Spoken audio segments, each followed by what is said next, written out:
Hello friends, నేను రాజు గారు. ఆంధ్రప్రదేశ్లో ఇప్పటికిప్పుడు ఎన్నికలు జరిగితే ఏ పార్టీ గెలుస్తుందని ఆంధ్రప్రదేశ్ మూడ్ ఆఫ్ సర్వే పేరుతో ఐఐటిఎన్ గ్రూప్ ఒక సర్వేని రిలీజ్ చేసింది. మరి ఈ సర్వే సంస్థ ఎవరు? ఐఐటిఎన్ గ్రూప్ ఆఫ్ సర్వే అని కొడితే మనకు ఎప్పుడో 2025కి సంబంధించినటువంటి రిజల్ట్సే వస్తుంది, కానీ ఈ 2026కు సంబంధించింది రావట్లేదు. పైగా అది ఎప్పుడో 2025 ఆగస్టులో పెట్టింది. ఇప్పుడు చూస్తే 2026 ఆగస్టు. మరి ఆ సర్వేకి సంబంధించినటువంటి ఏవైతే ఆ సోషల్ మీడియాలో ముఖ్యంగా వైఎస్ఆర్సీపీకి అనుకూలంగా ఉండేటువంటి ఛానల్సే దీన్ని హైలైట్ చేస్తా ఉన్నాయి. అంటే వైఎస్ఆర్సీపీ మైండ్ గేమ్లో భాగంగానే ఇదంతా జరుగుతుందా అంటే ఎగ్జాక్ట్లీ అలాగే అనిపిస్తుంది. ఎందుకంటే ఈ ఐఐటిఎన్ల సర్వే ఇప్పుడు వైఎస్ఆర్సీపీకి అనుకూలంగా ఉంది. అలాగే ఎవరెవరు ఈ సర్వేను బాగా హైలైట్ చేస్తున్నారని ఒకసారి మనం చూస్తే, mood of AP, YS Jagan leads CM race. ఇది ఎవరు వేశారంటే వైఎస్ఆర్సీపీకి అత్యంత అనుకూలంగా ఉండేటువంటి గ్రేట్ ఆంధ్ర. గ్రేట్ ఆంధ్ర అంటేనే అటు జనసేనను ఇటు తెలుగుదేశం పార్టీని విపరీతంగా విమర్శించేది. అంతేకాకుండా లేనిపోని కథనాలు, అసత్య ప్రచారాలు చేయడంలో ఈ గ్రేట్ ఆంధ్ర దిట్ట అనేది ప్రతి ఒక్కరికి తెలుసు. ఇక మరొకటి టైమ్స్ నౌ. నిన్న టైమ్స్ నౌ దీనికి సంబంధించినటువంటి ఒక స్టోరీ కూడా వేసింది. ఏంటంటే ఆంధ్రప్రదేశ్లో మళ్ళీ జగన్మోహన్ రెడ్డి అధికారంలోకి రాబోతున్నాడు, ఇప్పటికిప్పుడు ఎలక్షన్లు జరిగితే. అంతేకాకుండా ఆంధ్రప్రదేశ్లో ప్రజలు తీవ్రమైనటువంటి వ్యతిరేకతతో ఉన్నారు కూటమి ప్రభుత్వం మీద అని చెప్పి టైమ్స్ నౌ వేసింది. ఇక మరొకటి మూడ్ ఆఫ్ ఆంధ్ర సంచలన సర్వే అని చెప్పి పక్కా లెక్కలతో అని చెప్పి ఇప్పటికిప్పుడు ఎన్నికలు జరిగితే గెలిచేది వీళ్ళే అని చెప్పి 99 వేసింది. ఇక మరొకటి చూద్దాం. ఇది కూడా 99 టీవీకి సంబంధించిందే. 2019 repeat mood of Andhra survey.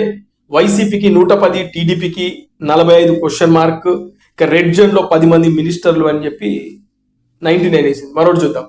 ఇక గుల్టే.com, ఇది కూడా mood of Andhra survey, made in WhatsApp అని చెప్పి వేసింది. ఇది కూడా సేమ్ టు సేమ్ అదే కథనం. ఇప్పటికిప్పుడు ఎన్నికలు జరిగితే వైఎస్ఆర్సీపీ అధికారంలోకి వచ్చే అవకాశాలు ఉన్నాయి, కూటమి ప్రభుత్వం మీద విపరీతమైనటువంటి తీవ్ర వ్యతిరేకత ఉన్నారు జనాలు అని చెప్పి ఇది వేసింది.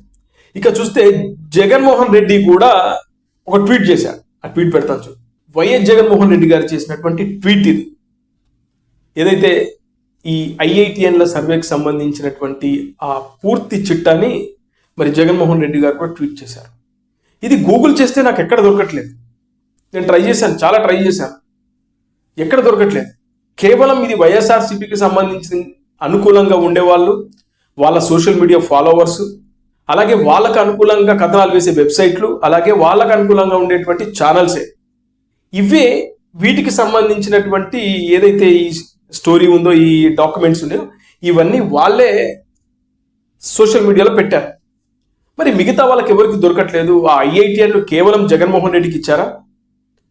కేవలం వైఎస్ఆర్సీపీకి అనుకూలంగా ఉండే వాళ్ళకి పంపించారా? లేదా ఇది అందరికీ అందుబాటులో ఉండేలా వాళ్ళు పెట్టారా అంటే ఎక్కడ నేను గూగుల్ చేస్తే దొరకట్లేదు. ఎప్పుడో 2025 దొరుకుతుంది, ఈ 2026కు సంబంధించి దొరకట్లేదు. మరి ఏంటి దీని వెనకాల ఉన్న కథా కమామిషి ఏంటి అంటే ఇది ఖచ్చితంగా వైఎస్ఆర్సీపీ మైండ్ గేమ్. సరే, ఆ మైండ్ గేమ్ ఏంటి, ఎవరెవరికి ఎన్ని సీట్లు వస్తున్నాయి ఏంటి అనేది ఒకసారి మనం అది కూడా చూద్దాం. టీడీపీ, జనసేన, బీజేపీ 62 సీట్లు గెలుచుకోబోతుందంట. అలాగే వైఎస్ఆర్సీపీ 83 సీట్లు గెలుచుకోబోతుందట. ఇక చూస్తే కీన్ కాంటెస్ట్లో 30 స్థానాలు ఉన్నాయనేది ఏదైతే ఈ ఐఐటిఎన్ల సర్వే చెప్పింది. ఇక విడిగా పోటీ చేస్తే వైఎస్ఆర్సీపీ 110 నుంచి 112 స్థానాలు గెలుచుకోబోతుందట. టీడీపీ 43 నుంచి 45, జనసేన 2 నుంచి 4, ఇక బీజేపీ 0, ఇతరులు ఎవరు కూడా ఒక సీటు కూడా గెలుచుకునే అవకాశం లేదు అని ఇది వైఎస్ఆర్సీపీ సంబంధించినటువంటి అనుకూలంగా ఉండే పత్రికలు, అనుకూలంగా ఉండే ఛానల్స్, అలాగే జగన్మోహన్ రెడ్డి గారు ట్వీట్ చేశారు. వచ్చేది మా ప్రభుత్వం. ఇక సంబరాలు అంబరాన్ని అంటుకున్నాయి. ఇక సోషల్ మీడియాలో వాళ్ళకి సంబంధించినటువంటి అనుకూలంగా ఉండే సోషల్ మీడియా ఇన్ఫ్లుయెన్సర్స్ కానీ అదే పనిలో పడ్డారు. మరి వీళ్ళు ఎక్కడి నుంచి సర్వే చేశారు, ఎన్ని షాంపులు తీసుకున్నారు, వీళ్ళకున్న క్రైటీరియా ఏంటి అంటే ఇది సింపుల్గా చెప్పాలంటే మైండ్ గేమ్. ఇప్పటి నుంచే జనాల మైండ్లోకి మళ్ళీ వైఎస్ఆర్సీపీ వస్తుంది అనేది మనం జనాల మైండ్లో కూర్చోబెట్టాలి. ఇప్పటికిప్పుడు ఎన్నికలు జరిగితే జనసేన, టీడీపీ, బీజేపీ కూటమికి తీవ్రమైన ఓటమి తప్పదు. అలాగే జనాలు కూడా తీవ్రమైనటువంటి వ్యతిరేకతతో ఉన్నారు కూటమి ప్రభుత్వం మీద అని చెప్పే ప్రయత్నం అయితే చేస్తూ ఉన్నారు. 2019 నుంచి 2024 వరకు మనం ఇలాంటి క్రెడిబిలిటీ లేని సర్వేలు ఎన్నో చూసాం. ఎన్నో వైఎస్ఆర్సీపీకి అనుకూలంగా వచ్చాయి. వైఎస్ఆర్సీపీకి 175కు 160 వరకు గెలుచుకునే అవకాశాలు ఉన్నాయి. జనసేన 0, తెలుగుదేశం పార్టీకి 5 నుంచి 10 స్థానాలు అని చెప్పేసి ఇలాంటి సర్వేలు మనం కోకొల్లలు చూసాం. ఫైనల్గా రిజల్ట్ ఏమొచ్చింది? వైఎస్ఆర్సీపీ 11 స్థానాలకు పరిమితమైంది. కూటమి అద్భుతమైన విజయం సాధించింది. కని విని ఎరగని రీతిలో విజయం సాధించింది. అంటే జనాల మూడేంటి, జనాలు ప్రస్తుతం ఎలాంటి ఆలోచనతో ఉన్నారు అనేది ఇక్కడ కీలకమైంది. ప్రస్తుతం నాకున్న సమాచారం ప్రకారం, నేను అబ్జర్వ్ చేస్తున్న ప్రకారం చూస్తే ఖచ్చితంగా ఇప్పటికిప్పుడు ఎన్నికలు జరిగినా కూడా మళ్ళీ కూటమి అధికారంలోకి వస్తుంది. ఇంకా చెప్పాలంటే వైఎస్ఆర్సీపీతో పోల్చుకుంటే కూటమి అద్భుతంగా పరిపాలన చేస్తుంది. చాలా వరకు ఇంప్లిమెంట్ చేసుకుంటూ వస్తుంది. రోడ్లేంటి కానీ, మంచినీటి సదుపాయాలేంటి కానీ, అదేవిధంగా కూటమి ప్రభుత్వం అధికారంలోకి వస్తే మేము ఏం చేస్తామని చెప్పి హామీలు ఇచ్చారో దాదాపు హామీలను అమలు చేసుకుంటూ పోతా ఉన్నారు. అలాగే కూటమి పరిపాలనపై ఎక్కడ కూడా ప్రజల్లో తీవ్రమైన వ్యతిరేకత అయితే లేదు. మనం ఒకటి గమనించాలి, ఏ పార్టీ అధికారంలో ఉన్నా ప్రతిపక్ష పార్టీలకు అనుకూలంగా ఉండే వ్యక్తులు ప్రజల్లో ఉంటారు, అభిమానులు ఉంటారు. వీళ్ళు ఖచ్చితంగా అసంతృప్తిని వ్యక్తం చేస్తారు.